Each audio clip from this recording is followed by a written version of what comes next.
Dans la tradition chrétienne, il y a 4 évangiles. Mais pour les archéologues, il en existe bien davantage. Tous dissimulés et proscrits par l'Église primitive. Que contiennent ces écritures récemment mises au jour et pourquoi ont-elles été interdites pendant des siècles? Les technologies de pointe nous dévoileront l'histoire secrète du christianisme, enfouie dans les évangiles perdus.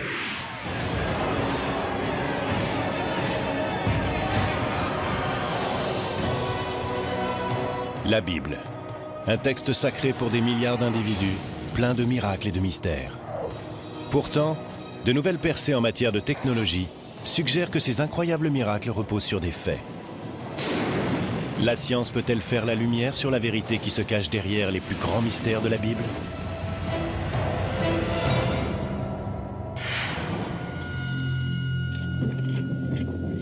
Hiver 1886. Des archéologues français sont à la recherche d'objets dans la partie chrétienne d'un cimetière de Haute-Égypte. Soudain, ils font une découverte qui va bouleverser l'histoire du christianisme. Ils mettent au jour la tombe d'un moine enterré au 8e siècle, depuis longtemps tombé dans l'oubli. Mais la vraie trouvaille, c'est ce que le moine a emporté avec lui dans l'au-delà. Les personnes qui avaient enterré le moine avaient apparemment placé ce petit manuscrit de papyrus dans sa tombe. De cette façon, le moine partait dans l'au-delà accompagné de l'un de ses textes préférés. Ce texte contenait non pas l'évangile de Matthieu, Marc, Luc ou Jean, mais l'évangile de Pierre. Le texte se veut un véritable évangile, autrement dit un récit de première main relatant la vie de Jésus. Pourtant, son auteur prétend être l'apôtre Pierre.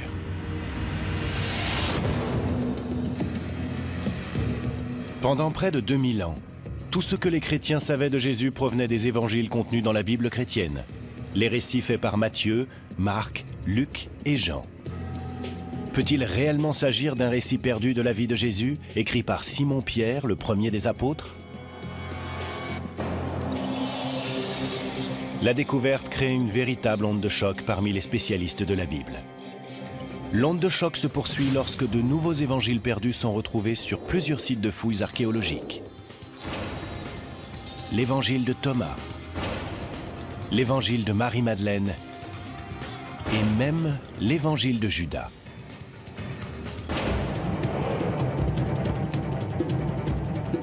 La découverte des évangiles perdus révèle aussi une lutte secrète, aujourd'hui oubliée, mais jadis capitale. Une lutte pour le fondement du christianisme. D'un côté se trouve un groupe fervent qui préconise une relation spirituelle directe avec Dieu et qui s'appuie sur ses propres évangiles. De l'autre, un christianisme orthodoxe qui se hiérarchise et qui ne reconnaît l'existence que de 4 évangiles. L'issue de ce conflit sera décisive pour l'avenir du christianisme.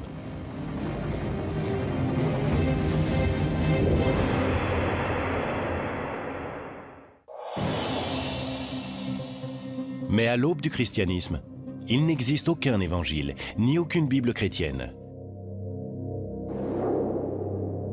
La religion chrétienne naît autour de l'an 30, lorsque quelques juifs décident de suivre les enseignements de Jésus de Nazareth. L'histoire avec un grand H se transmet à travers des histoires. C'est ce qui s'est passé avec les premiers disciples de Jésus. Ces personnes étaient pauvres, marginalisées, et ne savaient très certainement ni lire ni écrire. Elles ont donc fait comme tout le monde. Elles ont raconté des histoires. Les gens parlaient entre eux. Toi qui as connu Jésus, que t'a-t-il dit lorsque tu l'as rencontré? Est-ce que tu as fait route avec lui? Tu te rappelles ce qui s'est passé? Moi, j'ai entendu dire que... Les récits de la vie de Jésus n'ont pas été écrits avant des décennies. Les spécialistes pensent que le tout premier évangile, celui de Marc, a été rédigé autour de l'an 70, 40 ans après la mort de Jésus. Mais ce n'était pas le seul. En l'an 200 après Jésus-Christ, ces écritures ne se résumaient pas à 4 évangiles. Il pourrait y en avoir eu près de 50. Ils étaient intitulés l'Évangile de Philippe, l'Évangile des Hébreux ou encore l'Apocalypse de Pierre. Certains de ces écrits ont été mentionnés par des auteurs antiques, mais jusqu'à récemment, ils semblaient avoir tous disparu. Que leur est-il arrivé? Et pourquoi n'y a-t-il que 4 évangiles de nos jours? La réponse tient davantage de la politique que de la religion. La Bible n'est pas tombée du ciel. Elle a été élaborée par des penseurs chrétiens qui représentaient un point de vue bien spécifique. Ce qui est surprenant, c'est que la Bible chrétienne telle qu'on la connaît n'est vraiment née que 300 ans après la mort de Jésus. Et l'homme qui en a déterminé le contenu avait des intentions très concrètes, qui n'avaient que peu de rapport avec la religion.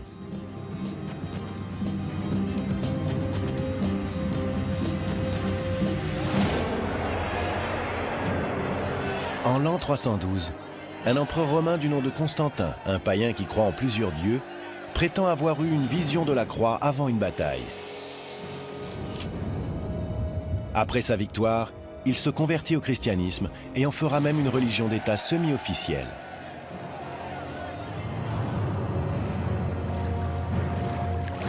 Constantin veut exploiter cette nouvelle religion afin d'unifier un empire romain qui se désagrège. À cette époque, le christianisme est une religion très peu organisée, composée de communautés aux croyances diverses et qui se base sur des textes différents. Une situation que l'empereur veut changer. Constantin a compris que les chrétiens manquaient sérieusement d'organisation. Et s'il y a bien une chose que les Romains savaient faire, c'est organiser les choses. En 325 après Jésus-Christ, l'empereur Constantin convoque le concile de Nicée pour définir les principes fondamentaux du christianisme. Il réunit les dignitaires chrétiens les plus influents pour discuter de la manière d'établir un dogme officiel. Il est intéressant de noter que ce que l'empereur cherche avant tout, c'est l'unité. Il veut que la religion chrétienne fournisse une base idéologique à l'Empire. Le but du concile convoqué par Constantin est d'uniformiser la foi dans une visée aussi bien religieuse que politique. Après des semaines de débats, les différents évêques et prêtres conviennent d'un ensemble de principes destinés à unifier les communautés chrétiennes et à placer fermement la religion sous le contrôle de l'empereur. Il a alors fait usage de son autorité et il a dit à tout le monde, « Voilà, nous y sommes ». Les choses changent radicalement sous Constantin. On assiste à une redéfinition complète de la notion de Dieu. À partir de ce moment-là, Dieu est le protecteur de l'État, et l'État va ensuite utiliser la religion à ses propres fins pour s'unifier, parce que sans unité, il est très difficile de gouverner. Constantin veut aussi faire de l'ordre dans les Écritures et ne conserver que celles qu'il considère comme adaptées à cette nouvelle religion d'État. Si le concile de Nicée ne décide pas officiellement du contenu de la Bible chrétienne, Constantin fait clairement comprendre quels évangiles il juge acceptables. Il ordonne la création de 50 exemplaires d'une Bible chrétienne, qui contient uniquement les évangiles de Matthieu, Marc, Luc et Jean. Que sont devenus les autres évangiles? En l'an 382, un autre concile de l'Église en interdit littéralement la lecture aux chrétiens. Sous le règne de l'empereur chrétien Théodose, tous les autres évangiles sont considérés comme hérétiques. Ils sont interdits ou enterrés, et leurs propriétaires sont arrêtés et parfois exécutés. Il existait de nombreux autres textes auxquels des chrétiens profondément croyants étaient très attachés. Pendant très longtemps, ces gens ont lu ces textes, jusqu'au jour où des évêques leur ont dit « Tu ne liras pas ceci, mais tu liras cela ». Que contenaient ces évangiles perdus? Pourquoi étaient-ils considérés comme dangereux au point de devoir être interdits ou détruits? Pendant près de 2000 ans, personne ne l'a su. Mais en 1886, l'évangile de Pierre surgit des sables du désert égyptien. D'autres découvertes stupéfiantes suivront au cours du XXe siècle. Les évangiles de Thomas, de Marie-Madeleine ou de Judas. Ces évangiles perdus, dits apocryphes, donnent une vision inédite de Jésus. Ils offrent une approche différente de la spiritualité et révèlent l'existence d'une doctrine disparue du christianisme qui a un jour menacé les fondements de la foi chrétienne elle-même.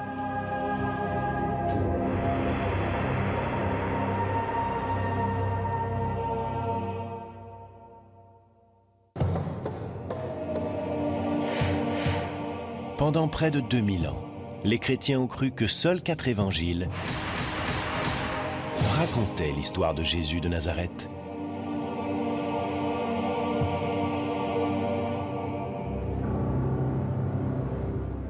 En 1886, l'évangile de Pierre est le premier évangile perdu à être retrouvé depuis des siècles.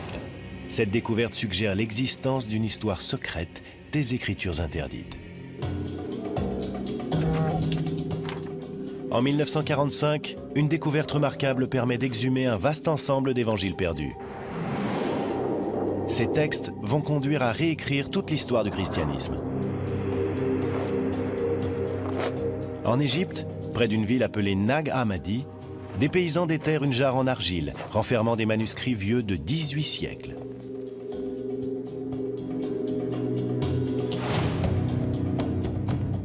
La jarre contient 52 textes différents intitulés « Les Actes de Pierre », « L'Apocalypse de Jacques » ou encore « l'Évangile de Thomas ». Ces textes sont de véritables évangiles perdus. Ils ont été mentionnés par certains auteurs de l'Antiquité, mais ont sans doute été mis à l'index quand Constantin a décidé de réglementer la nouvelle religion en l'an 325. Jusqu'à ce jour, ces écritures n'étaient qu'une légende.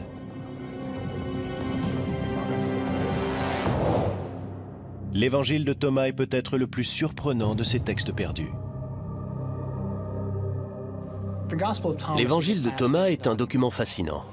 C'est un texte qui a été traduit du grec en langue copte et qui est composé de paroles de Jésus. On retrouve une bonne partie de ce qui est dit dans l'évangile de Thomas dans le Nouveau Testament. La seule différence, c'est que l'évangile de Thomas est un évangile gnostique. Les gnostiques formaient une secte des premiers siècles du christianisme qui mettait l'accent sur le mysticisme et qui refusait bon nombre des préceptes de la hiérarchie chrétienne naissante. Pour les gnostiques, le salut venait d'une connaissance secrète. Était un vrai disciple de Jésus celui qui accédait à cette connaissance. Gnosis est un terme grec qui signifie connaissance. Gnostique veut dire celui qui sait. Les gnostiques étaient avant tout des mystiques. Et s'ils pouvaient accéder à cette paix de Dieu, à cette véritable humanité à l'intérieur d'eux-mêmes, ils n'avaient absolument pas besoin de prêtres ni d'évêques. Ils pouvaient très bien s'en passer. Dans l'évangile de Thomas, Jésus semble transmettre un message étrange, un enseignement secret bien différent de celui des évangiles canoniques. Les évangiles traditionnels nous enseignent que Jésus est le seul Fils de Dieu. L'évangile de Thomas suggère que nous pouvons tous devenir des fils de Dieu. On y lit « Quand vous vous connaîtrez, alors vous serez connus et vous comprendrez que vous êtes les enfants du Père qui est vivant. » En d'autres termes, si Jésus peut être considéré comme Fils de Dieu, alors nous aussi, nous sommes tous fils et filles de Dieu. Il n'a rien que nous ne puissions pas avoir. Nous pouvons avoir la même relation avec le divin, nous pouvons faire un avec Dieu. L'évangile de Thomas préconise une relation personnelle avec Dieu, sans passer par des églises organisées, des prêtres et des évêques. De nombreux prêtres et évêques s'offusquaient de ces gnostiques qui faisaient les choses à leur manière, qui entretenaient un lien direct avec Dieu. Tout ça passait très mal auprès des autorités de l'Église.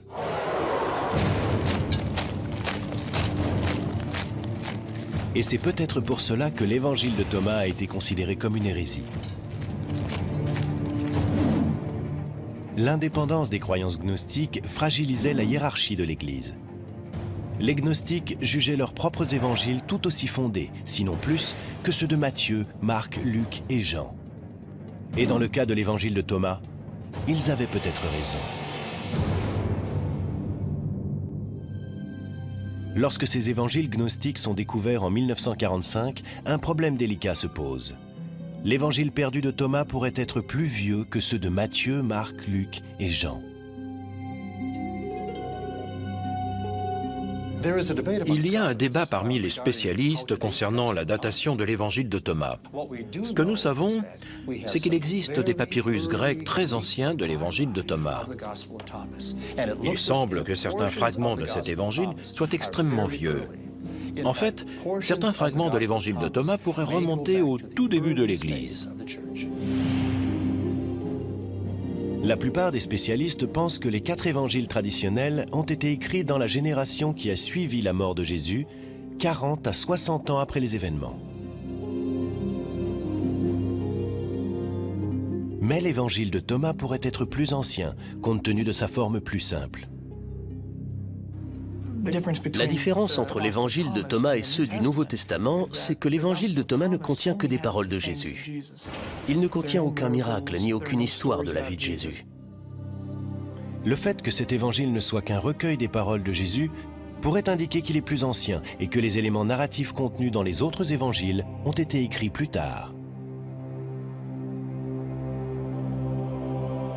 Si l'évangile de Thomas est vraiment plus ancien que les 4 évangiles canoniques, cela signifie-t-il qu'il est plus fidèle au message de Jésus? Et si c'est le cas, cela veut-il dire que la Bible chrétienne est incomplète? Pour tenter de le savoir, il s'agit de déterminer la date exacte à laquelle l'Évangile a été rédigé. À l'Institut conservatoire des musées de la Smithsonian Institution, une équipe de spécialistes et de scientifiques est chargée de découvrir les secrets que renferment les documents anciens. Nos scientifiques, un peu à la manière de détectives, examinent ces documents à l'aide de différents outils afin de déterminer précisément leur nature et d'où ils proviennent. Les scientifiques cherchent des indices qui permettraient de dater l'Évangile jusque dans le papier et l'encre utilisée. Parfois, j'ai l'impression d'entrer dans la tête de celui qui a réalisé le document.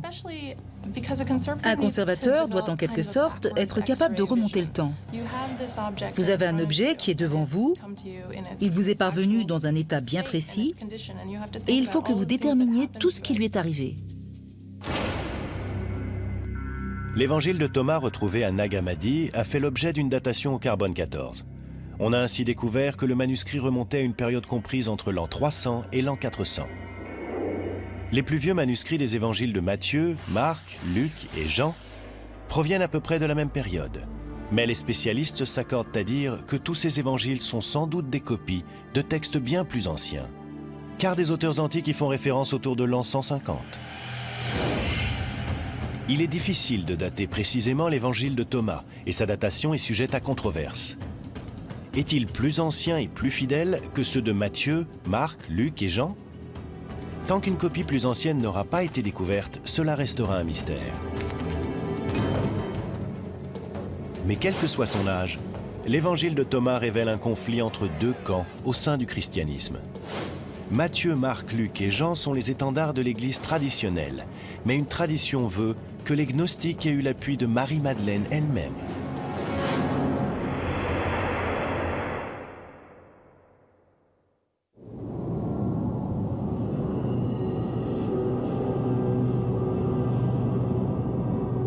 Pendant des siècles, les chrétiens ont cru que seuls 4 évangiles rapportaient la vie et le message de Jésus de Nazareth.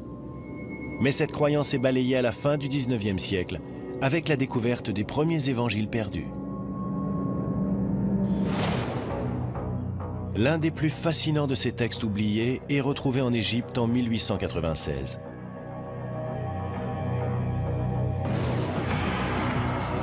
Et l'auteur de cet évangile a de quoi surprendre. Cet évangile a été écrit au nom d'une femme. Et pas n'importe quelle femme, mais Marie-Madeleine. On ne parle pas de la Marie-Madeleine qui a joué un rôle dans la Bible, de la prostituée repentante. Il s'agit de Marie-Madeleine, la disciple bien-aimée, celle qui a fait partie des proches de Jésus. Seuls quelques fragments subsistent, mais ils mettent en évidence l'importance qu'a eu Marie. Si l'évangile de Marie est authentique, cela signifie que les femmes ont un jour joué un rôle de première importance dans l'Église chrétienne. Cela veut dire que Marie-Madeleine n'était pas une ancienne prostituée, mais qu'elle était à la tête des apôtres. Et dans une religion dominée depuis des siècles par les hommes, cela signifie que l'évangile le plus important est attribué à une femme. L'évangile de Marie rapporte en détail les enseignements que Jésus transmet secrètement à Marie. Des enseignements qui portent sur la vie, la mort et le paradis. Dans cet évangile, Jésus révèle à Marie certaines choses au sujet de la vie après la mort en des termes profondément gnostiques. Dans les 4 évangiles traditionnels, la vie après la mort est décrite comme un paradis de béatitude. Mais dans l'évangile de Marie, la vie dans l'au-delà implique un étrange voyage de l'âme après la mort, au cours duquel le défunt rencontre des créatures angéliques et démoniaques pendant l'ascension de l'âme vers le ciel. Jésus ne révèle ce secret qu'à Marie.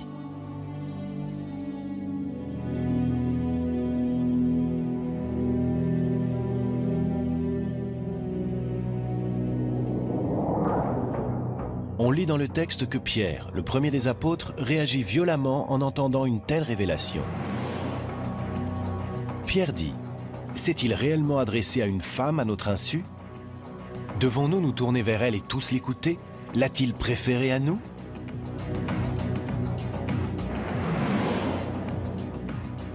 Les apôtres ne tiennent pas compte des réserves de Pierre et soutiennent Marie en disant, « Si le Sauveur l'a rendue digne, qui es-tu pour la rejeter ?»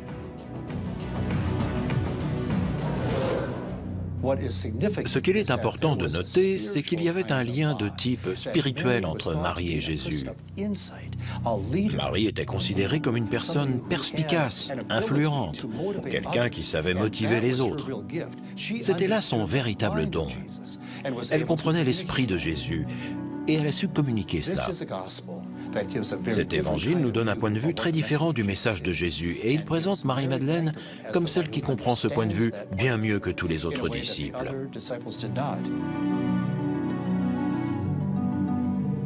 Mais s'agit-il d'un véritable évangile? Est-ce vraiment le témoignage direct de Marie-Madeleine? Si c'est le cas, cela pourrait bouleverser l'histoire du christianisme et apporter une vision radicalement différente du rôle des femmes dans l'Église chrétienne. La clé réside dans la datation de ce texte. Est-il plus ancien que les 4 évangiles canoniques? Et peut-il avoir été écrit par Marie-Madeleine elle-même?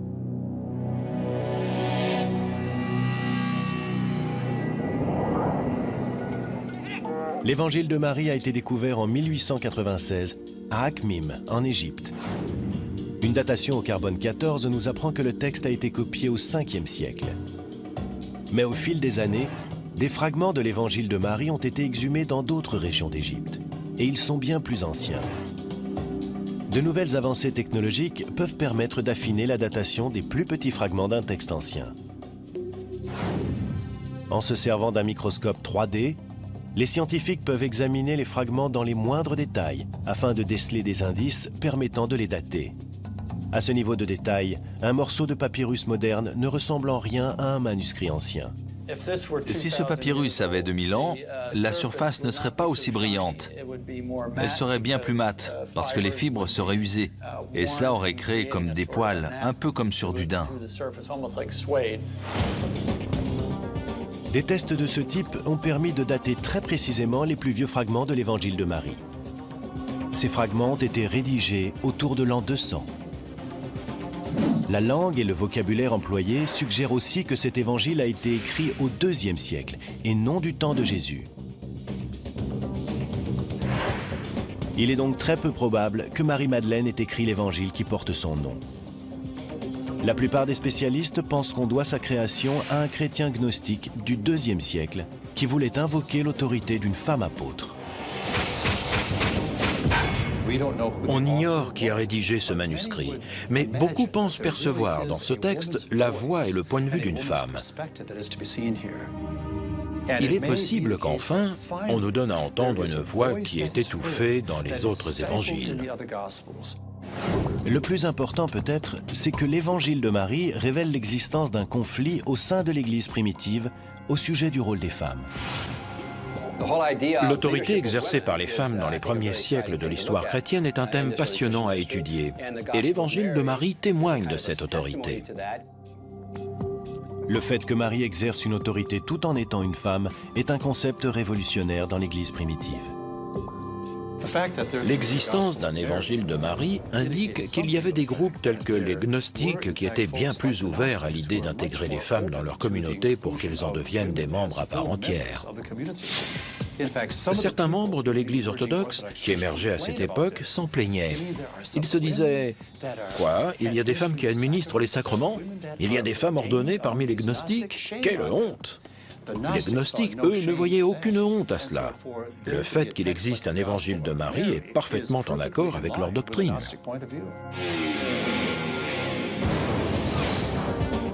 Si l'évangile de Marie nous offre le point de vue des gnostiques sur les femmes, un autre évangile gnostique prétend présenter le récit de Pierre, le premier des apôtres. Il semble révéler le secret de ce qui s'est réellement passé lors de la résurrection de Jésus.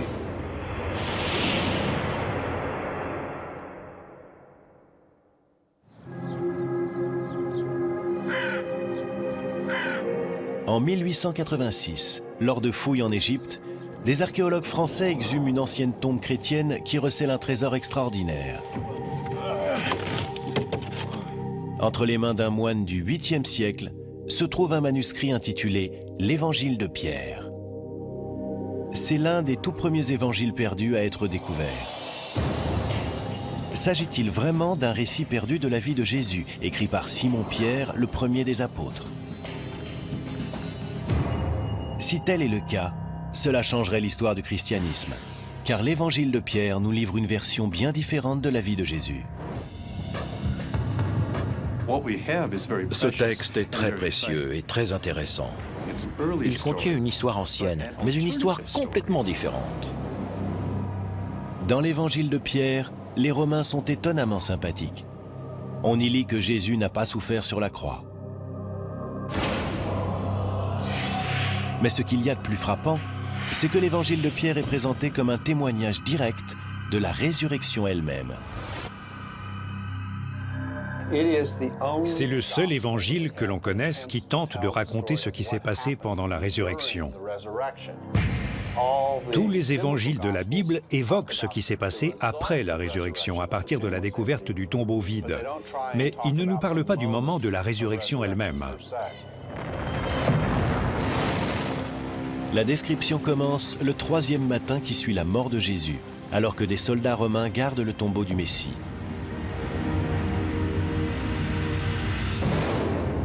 L'évangile de Pierre raconte: le tombeau s'ouvrit et les soldats le virent car ils montaient la garde. Et comme ils expliquaient ce qu'ils avaient vu, ils virent 3 hommes sortir du tombeau. Il voit 2 hommes sortir, en soutenant un 3e, Jésus vraisemblablement.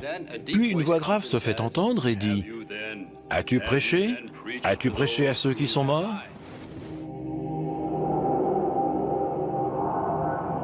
La résurrection prend fin lorsque Jésus et les 2 hommes s'élèvent vers le ciel, tandis que les témoins regardent abasourdis.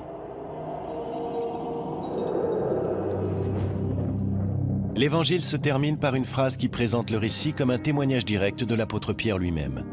Ce texte peut-il être réellement l'œuvre du premier des apôtres, le premier pape? A-t-il été rédigé à la même époque ou plus tôt que les 4 évangiles traditionnels? S'agit-il d'un récit plus tardif, d'un faux récit qui se serait lui-même fait passer pour un témoignage de Pierre? Les données archéologiques ne sont pas claires.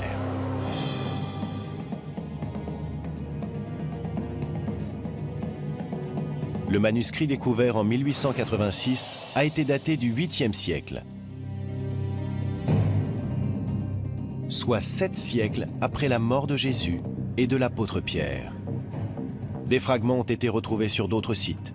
Ils remontent environ à l'an 500 et ne peuvent donc pas avoir été écrits directement par l'apôtre. Mais l'évangile a été mentionné par les premiers auteurs chrétiens. Un évêque dans l'actuelle Turquie a cité nommément ce texte autour de l'an 190. On peut donc faire remonter cet évangile jusqu'au 2e siècle, mais pas davantage. Selon toute vraisemblance, le texte a été composé au début du 2e siècle. On pense qu'il date du début du 2e siècle parce qu'il contient des éléments des 4 évangiles canoniques. Les histoires racontées dans l'évangile de Pierre sont si proches de celles des autres évangiles qu'il semble probable qu'elles aient été simplement copiées. Quiconque a écrit cet évangile au IIe siècle a prétendu qu'il s'agissait de l'œuvre de l'apôtre Pierre afin de lui donner plus d'autorité. Dans le monde antique, c'était une pratique courante. Quand quelqu'un voulait faire part d'une idée qu'il croyait être vraie ou qu'il voulait à tout prix transmettre aux premiers chrétiens, il ne le faisait pas dans sa propre voix, mais à travers la voix d'une autre personne qu'il considérait comme faisant autorité. À cet égard, l'évangile de Pierre n'est pas un texte authentique, mais un faux. Cela nous amène à un point important et troublant. Si l'évangile de Pierre n'est pas authentique, alors ceux de Matthieu, Marc, Luc et Jean ne le sont sans doute pas non plus. On ne sait pas qui sont leurs auteurs, mais ces évangiles ont été rédigés au nom de Matthieu, Marc, Luc et Jean, parce que c'étaient les grandes figures du passé. Mais c'est un fait, ils n'ont très certainement pas été composés par Matthieu, Marc, Luc et Jean. La plupart des spécialistes s'accordent à dire que même les 4 évangiles canoniques n'ont pas été écrits par les apôtres dont ils portent le nom, mais par des disciples de ces apôtres. Si les évangiles de Matthieu, Marc, Luc et Jean n'ont en fait pas été écrits par les apôtres, cela signifie-t-il que l'évangile de Pierre ou l'évangile de Marie peuvent être considérés comme tout aussi authentiques? La réponse à cette question reste floue pour les historiens. Mais certains éléments contenus dans l'évangile de Pierre laissent penser qu'il ne peut pas être le témoignage de quelqu'un, et encore moins de l'apôtre Pierre. Le texte nous livre un contenu douteux. Dans la scène de la résurrection, Jésus et les 2 anges sont décrits comme s'étirant au-delà des cieux. Et derrière Jésus, la croix émerge du tombeau et parle. L'Évangile dit « Ils entendirent une voix venue des cieux. As-tu prêché à ceux qui se sont endormis ?» Et la réponse vint de la croix « Oui ». L'évangile de Pierre était bien trop fabuleux. Ces hommes immenses dont la tête dépasse les cieux et cette croix qui parle, tout ça était bien trop gros pour que qui que ce soit y croie. L'Église primitive recherchait la simplicité et la sobriété. C'est peut-être l'une des raisons pour lesquelles l'évangile de Pierre n'est pas reconnu comme tel lors du concile de Nicée convoqué par Constantin. Pourtant, des groupes de chrétiens fervents continuent d'y voir un texte sacré, au point de le placer dans la tombe d'un moine autour de l'an 700. J'aime à penser qu'il y a eu un moine qui s'est accroché à ce texte non seulement sur terre, mais aussi dans l'au-delà.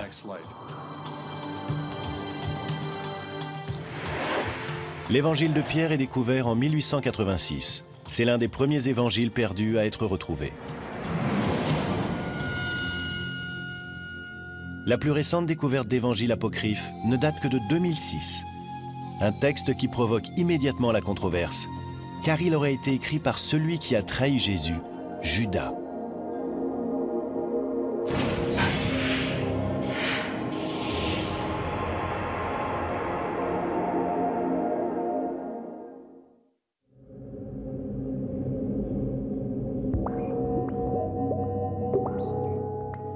La découverte d'évangiles perdus au cours du XXe siècle a changé notre compréhension de l'histoire du christianisme. Mais l'un de ces textes récemment découverts met en doute les fondements même des croyances chrétiennes traditionnelles. En 2000, un manuscrit en papyrus est racheté à un marchand d'antiquités égyptien. On pense qu'il aurait été à l'origine retrouvé près de Nag Hammadi, où ont été mis au jour les premiers évangiles gnostiques. Il est identifié comme l'évangile de Judas. Judas Iscariote.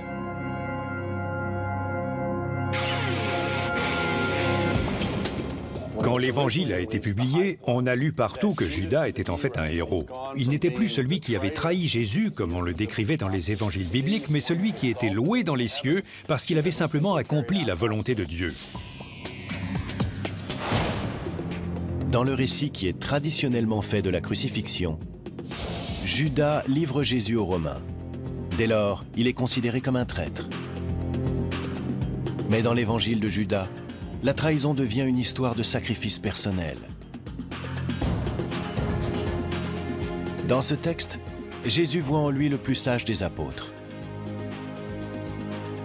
Tout tourne autour de la relation entre Jésus et Judas. Judas est vu comme un disciple très particulier.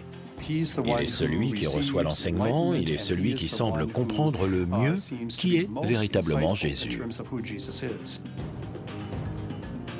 Jésus dit à Judas qu'il ne sacrifiera que son enveloppe charnelle aux Romains. Lui-même échappera à la crucifixion et retournera au royaume spirituel. Cela indique clairement que l'évangile de Judas est d'origine gnostique. Pour les gnostiques, Jésus n'était pas vraiment humain. Il avait simplement une apparence humaine. C'était un esprit, si on veut.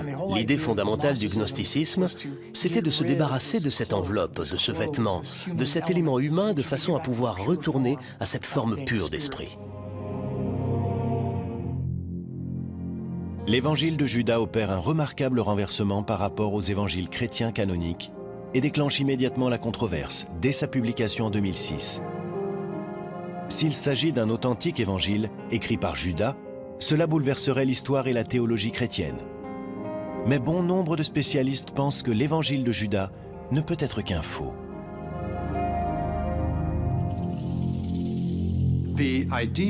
L'idée qu'il puisse exister un évangile de Judas Iscariote a quelque chose de tellement provocateur que beaucoup de gens se sont posé des questions. Est-ce que ce texte pourrait être un faux ? Théoriquement, quelqu'un qui aurait un sens de l'humour diabolique ou qui voudrait jouer un tour au monde entier pourrait très bien prendre un papyrus ancien, composer un texte et piéger tout le monde. Pendant des semaines, l'évangile de Judas a été soumis à un examen minutieux. Malgré sa source inhabituelle, les experts en ont conclu que le document était bien authentique, mais qu'il n'était sans doute pas aussi vieux que les évangiles traditionnels. Les spécialistes estiment que le manuscrit de l'évangile de Judas date d'une période comprise entre l'an 280 et l'an 330, soit près de 300 ans après la mort de Judas. De toute évidence, ce texte n'est pas un témoignage direct et a été composé après les 4 évangiles canoniques, au cours du IIe siècle. Mais la création de l'évangile de Judas souligne le conflit croissant entre les chrétiens gnostiques et l'Église traditionnelle autour de l'an 300. En écrivant cet évangile et en l'attribuant à Judas, on amène les gens à penser tous ces personnages différemment. Cela change radicalement la donne. Tout est renversé. En accordant un peu moins d'importance aux apôtres et en donnant davantage à Judas, les choses sont complètement repensées.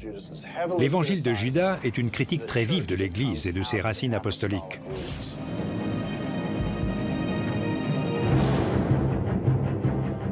En utilisant la voix de Judas, l'auteur gnostique anonyme veut frapper les croyances chrétiennes orthodoxes en plein cœur.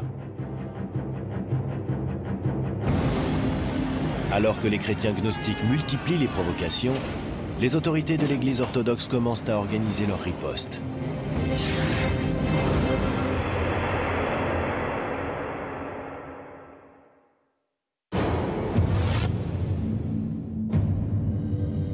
Avant le concile de Nicée, le christianisme n'est pas une organisation structurée. Pendant ces 3 premiers siècles, la religion chrétienne est faite de croyances variées qui s'appuient sur des évangiles très divers. Mais à partir de l'an 300, le mouvement gnostique à l'intérieur de la religion chrétienne est considéré comme une menace pour la hiérarchie des prêtres et des évêques. Les gnostiques et leurs évangiles mettent l'accent sur la relation de chacun avec Dieu, sans passer par le biais des prêtres ou d'un corps religieux structuré. Les gnostiques pensaient qu'ils avaient à l'intérieur d'eux-mêmes le moyen d'accéder directement au divin. Ils n'avaient pas réellement besoin de prêtres et d'évêques.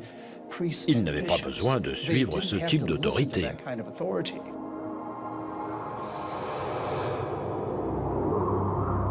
Mais c'est peut-être cette importance accordée par les gnostiques au mysticisme et à la révélation personnelle qui va les conduire à leur perte. Au lieu de bâtir une communauté et de gagner des adeptes, le cercle fermé des gnostiques commence à perdre de son influence politique. Pendant ce temps, la hiérarchie chrétienne qui se met en place attire l'attention des dirigeants romains. Avec le concile de Nicée en l'an 325, l'empereur Constantin renforce l'assise politique des évêques orthodoxes et de leur hiérarchie.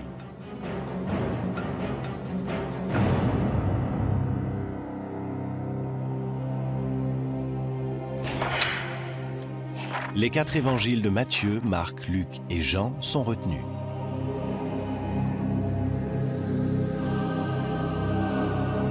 Les évangiles gnostiques sont rejetés, du moins officiellement.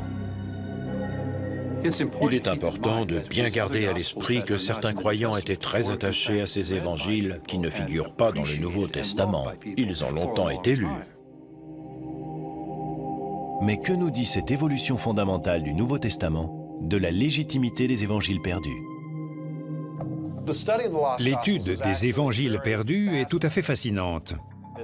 Elle nous aide à comprendre les pressions culturelles qui s'exerçaient au sein du christianisme.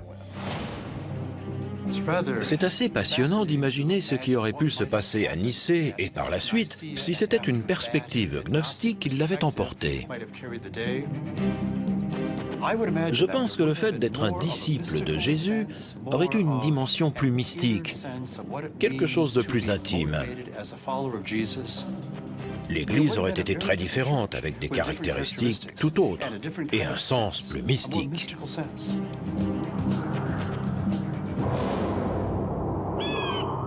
Mais les gnostiques ne l'ont pas emporté lors du concile de Nicée. Et quelque part, dans un monastère du désert égyptien, un groupe de moines gnostiques s'est sans doute inquiété du sort de ces évangiles qu'ils aimaient tant. Ils ont dû être profondément attachés à ces textes, jusqu'à ce jour fatidique. Ce jour où l'évêque Athanase d'Alexandrie a annoncé à tous les moines qu'il était temps de se débarrasser des livres hérétiques et de lire les livres de la Bible. Peut-être que les moines ont réuni ces précieux textes de la bibliothèque de Nag Hammadi et que, le cœur lourd, ils n'ont pas pu se résoudre à les détruire. Alors ils les ont cachés dans une jarre pour qu'ils durent pour toujours jusqu'à ce que nous les retrouvions à notre époque et que nous les lisions à nouveau.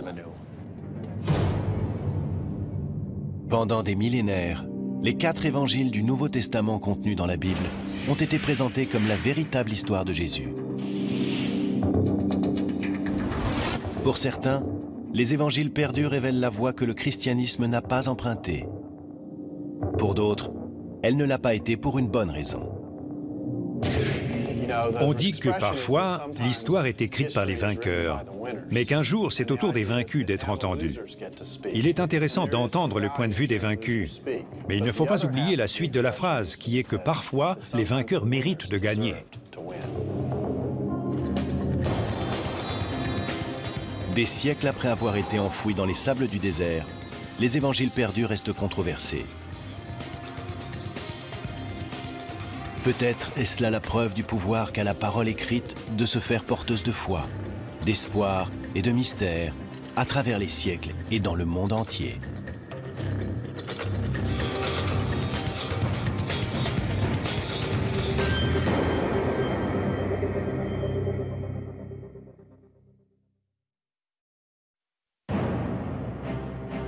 Dans la tradition chrétienne, il y a 4 évangiles.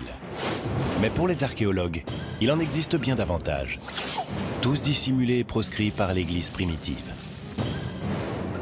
Que contiennent ces écritures récemment mises au jour et pourquoi ont-elles été interdites pendant des siècles? Les technologies de pointe nous dévoileront l'histoire secrète du christianisme, enfouie dans les évangiles perdus.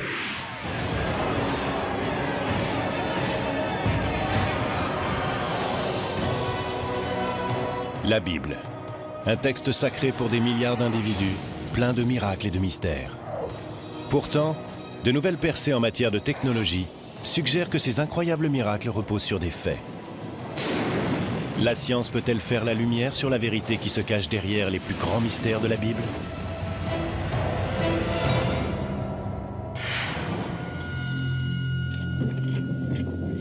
Hiver 1886. Des archéologues français sont à la recherche d'objets dans la partie chrétienne d'un cimetière de Haute-Égypte. Soudain, ils font une découverte qui va bouleverser l'histoire du christianisme. Ils mettent au jour la tombe d'un moine enterré au 8e siècle, depuis longtemps tombé dans l'oubli. Mais la vraie trouvaille, c'est ce que le moine a emporté avec lui dans l'au-delà. Les personnes qui avaient enterré le moine avaient apparemment placé ce petit manuscrit de papyrus dans sa tombe. De cette façon, le moine partait dans l'au-delà accompagné de l'un de ses textes préférés. Ce texte contenait non pas l'évangile de Matthieu, Marc, Luc ou Jean, mais l'évangile de Pierre. Le texte se veut un véritable évangile, autrement dit un récit de première main relatant la vie de Jésus. Pourtant, son auteur prétend être l'apôtre Pierre.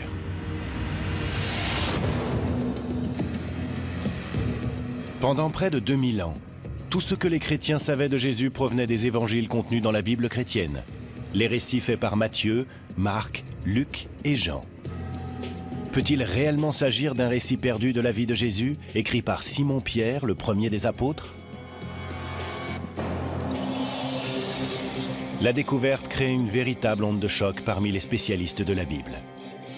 L'onde de choc se poursuit lorsque de nouveaux évangiles perdus sont retrouvés sur plusieurs sites de fouilles archéologiques.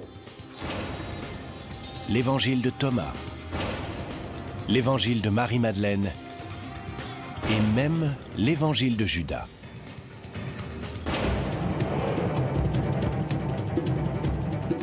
La découverte des évangiles perdus révèle aussi une lutte secrète, aujourd'hui oubliée, mais jadis capitale. Une lutte pour le fondement du christianisme. D'un côté se trouve un groupe fervent qui préconise une relation spirituelle directe avec Dieu et qui s'appuie sur ses propres évangiles. De l'autre, un christianisme orthodoxe qui se hiérarchise et qui ne reconnaît l'existence que de 4 évangiles. L'issue de ce conflit sera décisive pour l'avenir du christianisme.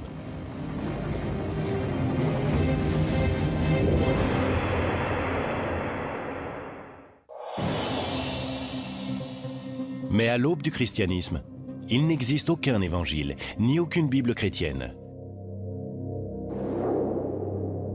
La religion chrétienne naît autour de l'an 30, lorsque quelques Juifs décident de suivre les enseignements de Jésus de Nazareth. L'histoire avec un grand H se transmet à travers des histoires. C'est ce qui s'est passé avec les premiers disciples de Jésus. Ces personnes étaient pauvres, marginalisées, et ne savaient très certainement ni lire ni écrire. Elles ont donc fait comme tout le monde. Elles ont raconté des histoires. Les gens parlaient entre eux. Toi qui as connu Jésus, que t'a-t-il dit lorsque tu l'as rencontré? Est-ce que tu as fait route avec lui? Tu te rappelles ce qui s'est passé? Moi, j'ai entendu dire que... Les récits de la vie de Jésus n'ont pas été écrits avant des décennies. Les spécialistes pensent que le tout premier évangile, celui de Marc, a été rédigé autour de l'an 70, 40 ans après la mort de Jésus. Mais ce n'était pas le seul. En l'an 200 après Jésus-Christ, ces écritures ne se résumaient pas à 4 évangiles. Il pourrait y en avoir eu près de 50. Ils étaient intitulés l'Évangile de Philippe, l'Évangile des Hébreux, ou encore l'Apocalypse de Pierre. Certains de ces écrits ont été mentionnés par des auteurs antiques, mais jusqu'à récemment, ils semblaient avoir tous disparu. Que leur est-il arrivé? Et pourquoi n'y a-t-il que 4 évangiles de nos jours? La réponse tient davantage de la politique que de la religion. La Bible n'est pas tombée du ciel. Elle a été élaborée par des penseurs chrétiens qui représentaient un point de vue bien spécifique. Ce qui est surprenant, c'est que la Bible chrétienne telle qu'on la connaît n'est vraiment née que 300 ans après la mort de Jésus. Et l'homme qui en a déterminé le contenu avait des intentions très concrètes, qui n'avaient que peu de rapport avec la religion.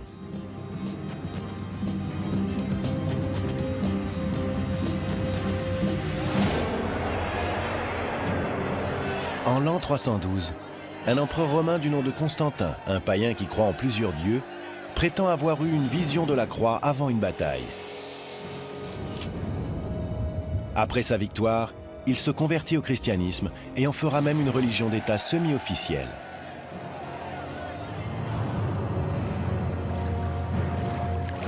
Constantin veut exploiter cette nouvelle religion afin d'unifier un empire romain qui se désagrège. À cette époque, le christianisme est une religion très peu organisée, composée de communautés aux croyances diverses et qui se base sur des textes différents. Une situation que l'empereur veut changer. Constantin a compris que les chrétiens manquaient sérieusement d'organisation. Et s'il y a bien une chose que les Romains savaient faire, c'est organiser les choses. En 325 après Jésus-Christ, l'empereur Constantin convoque le concile de Nicée pour définir les principes fondamentaux du christianisme. Il réunit les dignitaires chrétiens les plus influents pour discuter de la manière d'établir un... Il voit deux hommes sortir en soutenant un troisième, Jésus vraisemblablement. Puis une voix grave se fait entendre et dit « As-tu prêché? As-tu prêché à ceux qui sont morts ?»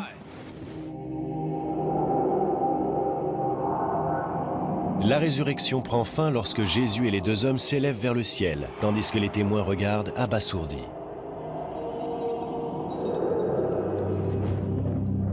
L'évangile se termine par une phrase qui présente le récit comme un témoignage direct de l'apôtre Pierre lui-même. Ce texte peut-il être réellement l'œuvre du premier des apôtres, le premier pape? A-t-il été rédigé à la même époque ou plus tôt que les 4 évangiles traditionnels? S'agit-il d'un récit plus tardif, d'un faux récit qui se serait lui-même fait passer pour un témoignage de Pierre? Les données archéologiques ne sont pas claires.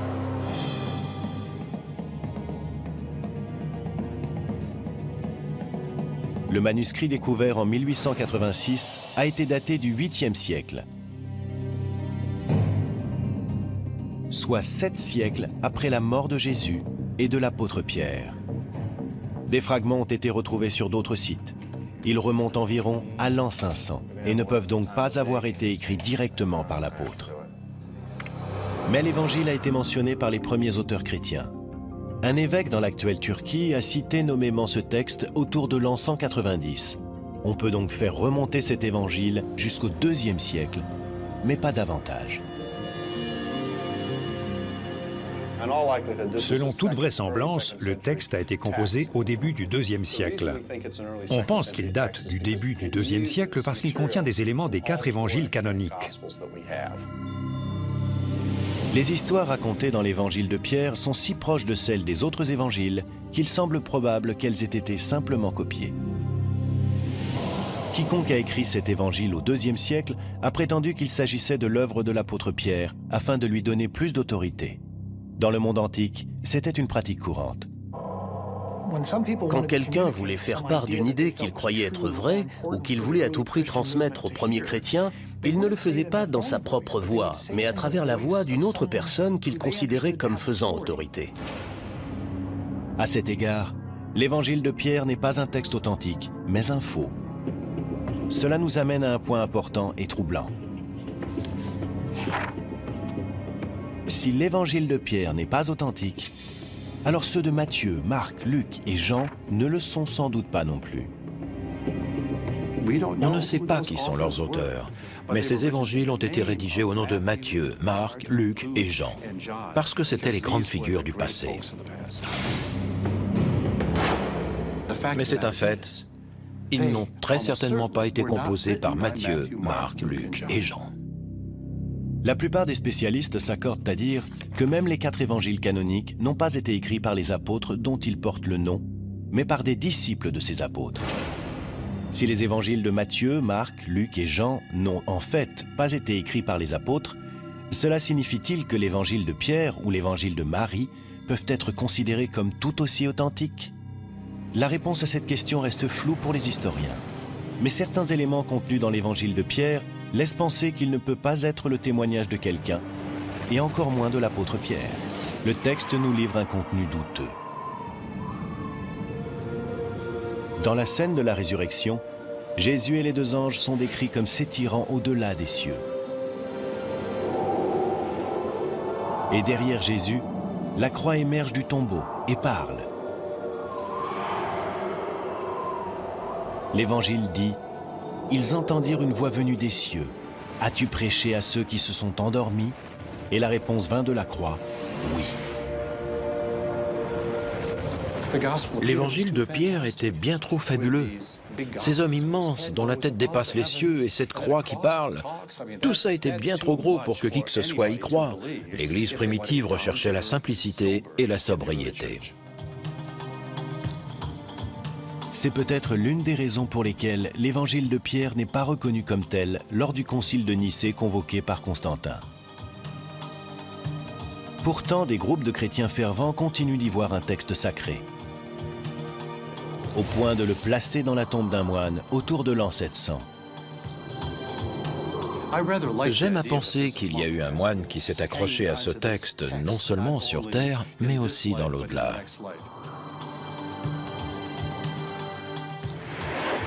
L'évangile de Pierre est découvert en 1886. C'est l'un des premiers évangiles perdus à être retrouvé. La plus récente découverte d'évangiles apocryphes ne date que de 2006. Un texte qui provoque immédiatement la controverse, car il aurait été écrit par celui qui a trahi Jésus, Judas.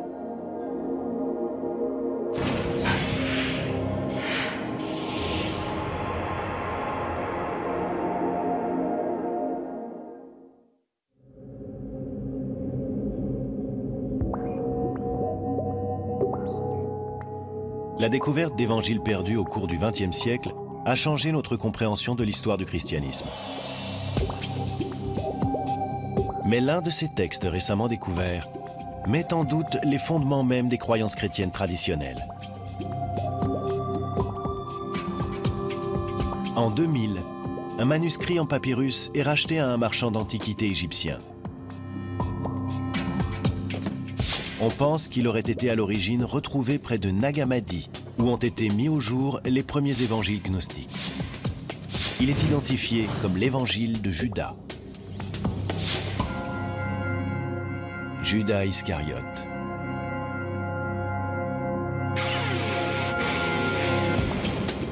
Quand l'Évangile a été publié, on a lu partout que Judas était en fait un héros.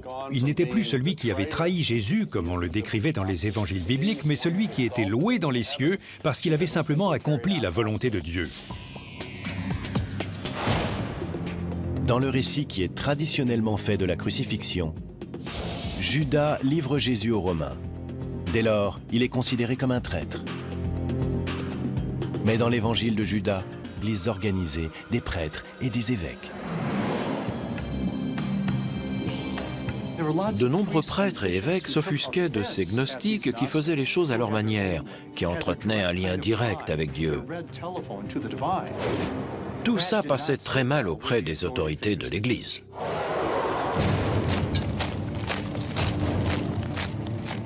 Et c'est peut-être pour cela que l'évangile de Thomas a été considéré comme une hérésie.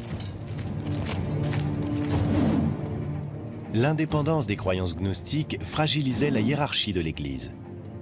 Les gnostiques jugeaient leurs propres évangiles tout aussi fondés, sinon plus, que ceux de Matthieu, Marc, Luc et Jean. Et dans le cas de l'évangile de Thomas, ils avaient peut-être raison. Lorsque ces évangiles gnostiques sont découverts en 1945, un problème délicat se pose. L'évangile perdu de Thomas pourrait être plus vieux que ceux de Matthieu, Marc, Luc et Jean. Il y a un débat parmi les spécialistes concernant la datation de l'évangile de Thomas. Ce que nous savons, c'est qu'il existe des papyrus grecs très anciens de l'évangile de Thomas. Il semble que certains fragments de cet évangile soient extrêmement vieux. En fait, certains fragments de l'évangile de Thomas pourraient remonter au tout début de l'Église. La plupart des spécialistes pensent que les 4 évangiles traditionnels ont été écrits dans la génération qui a suivi la mort de Jésus, 40 à 60 ans après les événements. Mais l'évangile de Thomas pourrait être plus ancien, compte tenu de sa forme plus simple. La différence entre l'évangile de Thomas et ceux du Nouveau Testament, c'est que l'évangile de Thomas ne contient que des paroles de Jésus. Il ne contient aucun miracle ni aucune histoire de la vie de Jésus. Le fait que cet évangile ne soit qu'un recueil des paroles de Jésus pourrait indiquer qu'il est plus ancien et que les éléments narratifs contenus dans les autres évangiles ont été écrits plus tard. Si l'évangile de Thomas est vraiment plus ancien que les 4 évangiles canoniques, cela signifie-t-il qu'il est plus fidèle au message de Jésus? Et si c'est le cas, cela veut-il dire que la Bible chrétienne est incomplète? Pour tenter de le savoir, il s'agit de déterminer la date exacte à laquelle l'évangile a été rédigé. À l'Institut conservatoire des musées de la Smithsonian Institution, une équipe de spécialistes et de scientifiques est chargée de découvrir les secrets que renferment les documents anciens.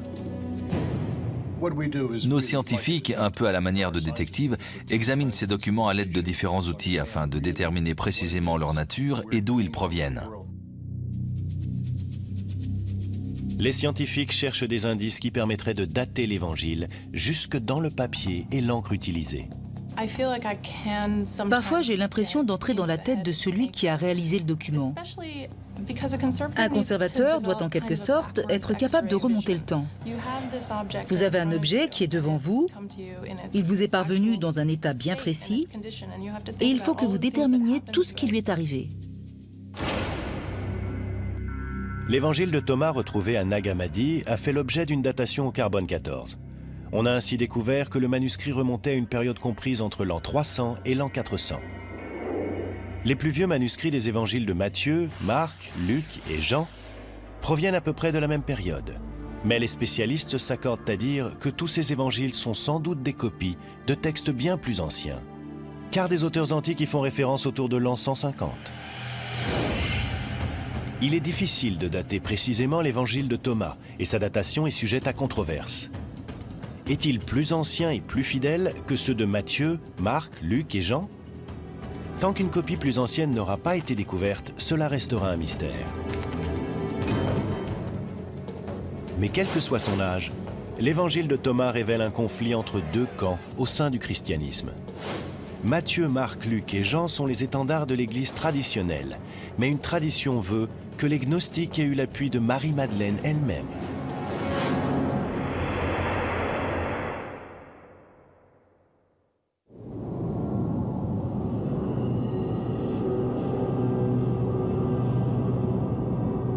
Pendant des siècles, les chrétiens ont cru que seuls 4 évangiles rapportaient la vie et le message de Jésus de Nazareth. Mais cette croyance est balayée à la fin du XIXe siècle, avec la découverte des premiers évangiles perdus. L'un des plus fascinants de ces textes oubliés est retrouvé en Égypte en 1896.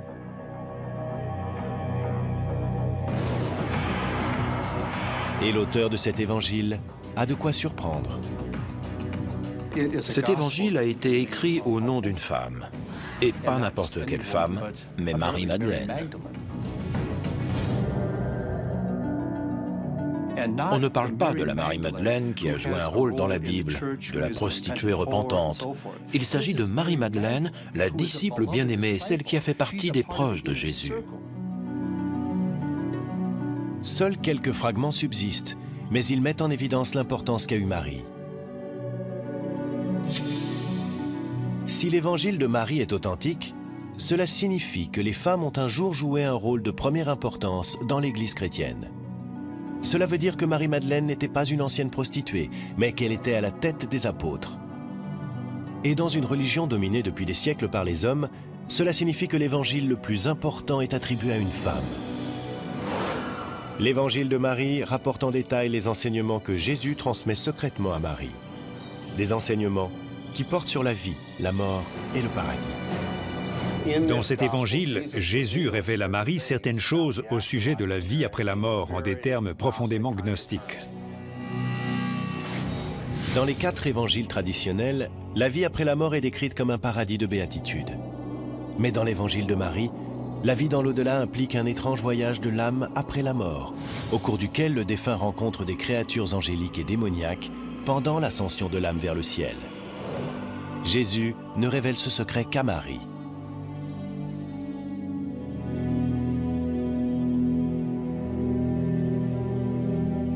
Dogme officiel. Il est intéressant de noter que ce que l'empereur cherche avant tout, c'est l'unité. Il veut que la religion chrétienne fournisse une base idéologique à l'Empire. Le but du concile convoqué par Constantin est d'uniformiser la foi, dans une visée aussi bien religieuse que politique. Après des semaines de débats, les différents évêques et prêtres conviennent d'un ensemble de principes destinés à unifier les communautés chrétiennes et à placer fermement la religion sous le contrôle de l'empereur.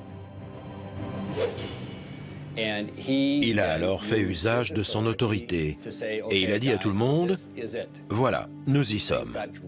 Les choses changent radicalement sous Constantin. On assiste à une redéfinition complète de la notion de Dieu.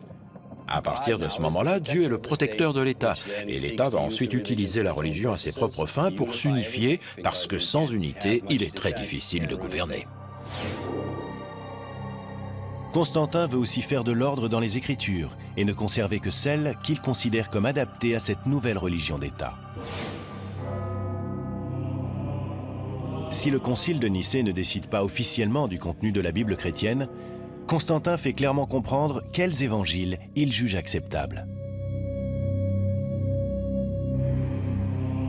Il ordonne la création de 50 exemplaires d'une Bible chrétienne, qui contient uniquement les évangiles de Matthieu, Marc, Luc et Jean.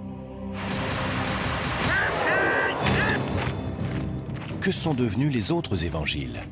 En l'an 382, un autre concile de l'Église en interdit littéralement la lecture aux chrétiens.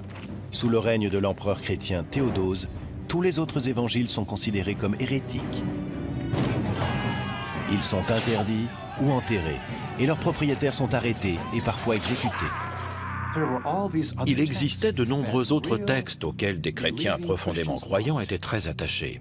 Pendant très longtemps, ces gens ont lu ces textes, jusqu'au jour où des évêques leur ont dit « Tu ne liras pas ceci, mais tu liras cela ». Que contenaient ces évangiles perdus? Pourquoi étaient-ils considérés comme dangereux au point de devoir être interdits ou détruits? Pendant près de 2000 ans, personne ne l'a su. Mais en 1886, l'évangile de Pierre surgit des sables du désert égyptien. D'autres découvertes stupéfiantes suivront au cours du XXe siècle. Les évangiles de Thomas, de Marie-Madeleine ou de Judas. Ces évangiles perdus, dits apocryphes, donnent une vision inédite de Jésus. Ils offrent une approche différente de la spiritualité et révèlent l'existence d'une doctrine disparue du christianisme qui a un jour menacé les fondements de la foi chrétienne elle-même.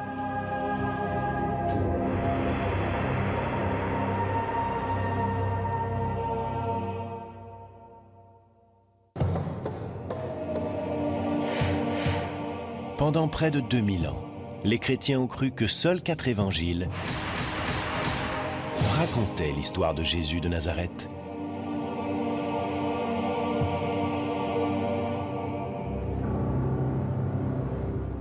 En 1886, l'évangile de Pierre est le premier évangile perdu à être retrouvé depuis des siècles. Cette découverte suggère l'existence d'une histoire secrète des Écritures interdites. En 1945, une découverte remarquable permet d'exhumer un vaste ensemble d'évangiles perdus. Ces textes vont conduire à réécrire toute l'histoire du christianisme. En Égypte, près d'une ville appelée Nag Hammadi, des paysans déterrent une jarre en argile, renfermant des manuscrits vieux de 18 siècles.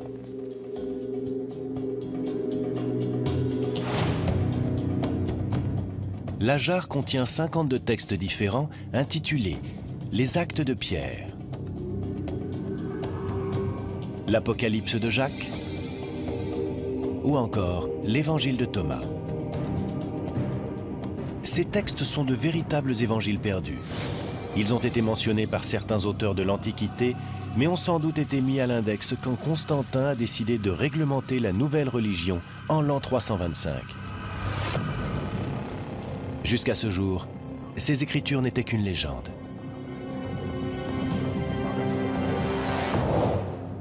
L'évangile de Thomas est peut-être le plus surprenant de ces textes perdus. L'évangile de Thomas est un document fascinant. C'est un texte qui a été traduit du grec en langue copte et qui est composé de paroles de Jésus. On retrouve une bonne partie de ce qui est dit dans l'évangile de Thomas dans le Nouveau Testament. La seule différence, c'est que l'évangile de Thomas est un évangile gnostique. Les gnostiques formaient une secte des premiers siècles du christianisme qui mettait l'accent sur le mysticisme et qui refusait bon nombre des préceptes de la hiérarchie chrétienne naissante. Pour les gnostiques, le salut venait d'une connaissance secrète. Était un vrai disciple de Jésus celui qui accédait à cette connaissance. Gnosis est un terme grec qui signifie connaissance. Gnostique veut dire celui qui sait. Les gnostiques étaient avant tout des mystiques. Et s'ils pouvaient accéder à cette paix de Dieu, à cette véritable humanité à l'intérieur d'eux-mêmes, ils n'avaient absolument pas besoin de prêtres ni d'évêques.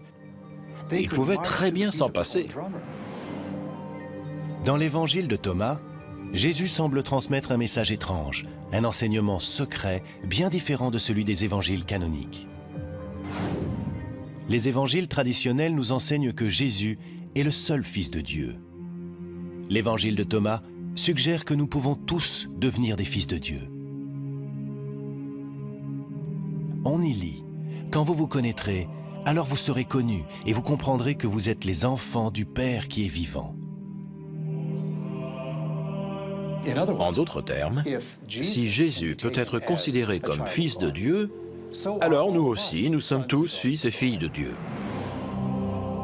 Il n'a rien que nous ne puissions pas avoir. Nous pouvons avoir la même relation avec le divin, nous pouvons faire un avec Dieu. L'évangile de Thomas préconise une relation personnelle avec Dieu, sans passer par des églises. On lit dans le texte que Pierre, le premier des apôtres, réagit violemment en entendant une telle révélation. Pierre dit « S'est-il réellement adressé à une femme à notre insu? Devons-nous nous tourner vers elle et tous l'écouter? L'a-t-il préféré à nous ?»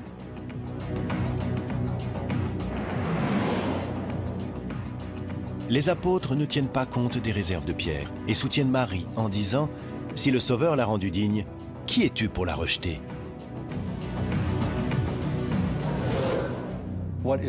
Ce qu'il est important de noter, c'est qu'il y avait un lien de type spirituel entre Marie et Jésus. Marie était considérée comme une personne perspicace, influente, quelqu'un qui savait motiver les autres. C'était là son véritable don. Elle comprenait l'esprit de Jésus et elle a su communiquer cela. Cet évangile nous donne un point de vue très différent du message de Jésus et il présente Marie-Madeleine comme celle qui comprend ce point de vue bien mieux que tous les autres disciples.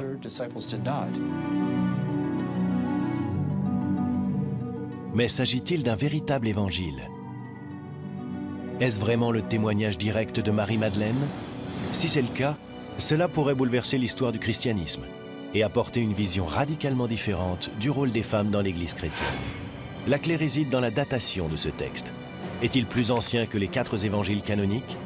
Et peut-il avoir été écrit par Marie-Madeleine elle-même?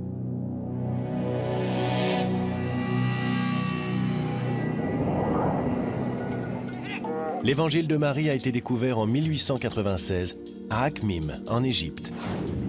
Une datation au carbone 14 nous apprend que le texte a été copié au 5e siècle. Mais au fil des années, des fragments de l'évangile de Marie ont été exhumés dans d'autres régions d'Égypte, et ils sont bien plus anciens. De nouvelles avancées technologiques peuvent permettre d'affiner la datation des plus petits fragments d'un texte ancien. En se servant d'un microscope 3D, les scientifiques peuvent examiner les fragments dans les moindres détails afin de déceler des indices permettant de les dater. À ce niveau de détail, un morceau de papyrus moderne ne ressemble en rien à un manuscrit ancien. Si ce papyrus avait 2000 ans, la surface ne serait pas aussi brillante. Elle serait bien plus mate, parce que les fibres seraient usées. Et cela aurait créé comme des poils, un peu comme sur du daim. Des tests de ce type ont permis de dater très précisément les plus vieux fragments de l'évangile de Marie. Ces fragments ont été rédigés autour de l'an 200. La langue et le vocabulaire employés suggèrent aussi que cet évangile a été écrit au IIe siècle et non du temps de Jésus. Il est donc très peu probable que Marie-Madeleine ait écrit l'évangile qui porte son nom. La plupart des spécialistes pensent qu'on doit sa création à un chrétien gnostique du IIe siècle qui voulait invoquer l'autorité d'une femme apôtre. On ignore qui a rédigé ce manuscrit, mais beaucoup pensent percevoir dans ce texte la voix et le point de vue d'une femme. Il est possible qu'enfin, on nous donne à entendre une voix qui est étouffée dans les autres évangiles. Le plus important peut-être, c'est que l'évangile de Marie révèle l'existence d'un conflit au sein de l'Église primitive au sujet du rôle des femmes. L'autorité exercée par les femmes dans les premiers siècles de l'histoire chrétienne est un thème passionnant à étudier, et l'évangile de Marie témoigne de cette autorité. Le fait que Marie exerce une autorité tout en étant une femme est un concept révolutionnaire dans l'Église primitive. L'existence d'un évangile de Marie indique qu'il y avait des groupes tels que les gnostiques qui étaient bien plus ouverts à l'idée d'intégrer les femmes dans leur communauté pour qu'elles en deviennent des membres à part entière. Certains membres de l'Église orthodoxe, qui émergeaient à cette époque, s'en plaignaient. Ils se disaient « Quoi? Il y a des femmes qui administrent les sacrements? Il y a des femmes ordonnées parmi les gnostiques? Quelle honte !» Les gnostiques, eux, ne voyaient aucune honte à cela. Le fait qu'il existe un évangile de Marie est parfaitement en accord avec leur doctrine.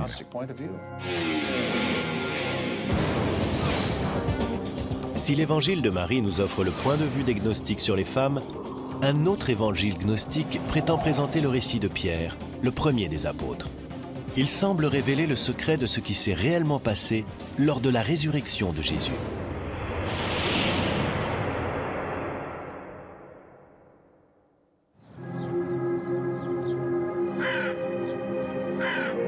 En 1886, lors de fouilles en Égypte, des archéologues français exhument une ancienne tombe chrétienne qui recèle un trésor extraordinaire. Entre les mains d'un moine du 8e siècle se trouve un manuscrit intitulé « L'Évangile de Pierre ». C'est l'un des tout premiers évangiles perdus à être découvert. S'agit-il vraiment d'un récit perdu de la vie de Jésus, écrit par Simon-Pierre, le premier des apôtres? Si tel est le cas, cela changerait l'histoire du christianisme, car l'évangile de Pierre nous livre une version bien différente de la vie de Jésus. Ce texte est très précieux et très intéressant. Il contient une histoire ancienne, mais une histoire complètement différente. Dans l'évangile de Pierre, les Romains sont étonnamment sympathiques.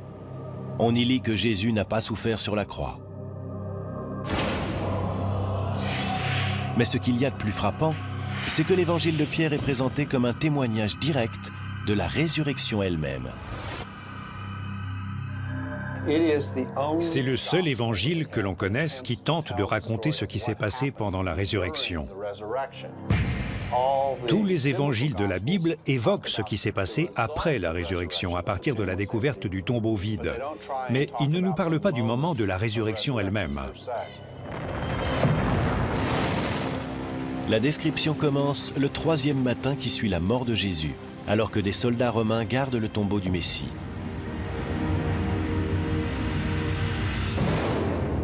L'évangile de Pierre raconte: le tombeau s'ouvrit et les soldats le virent car ils montaient la garde.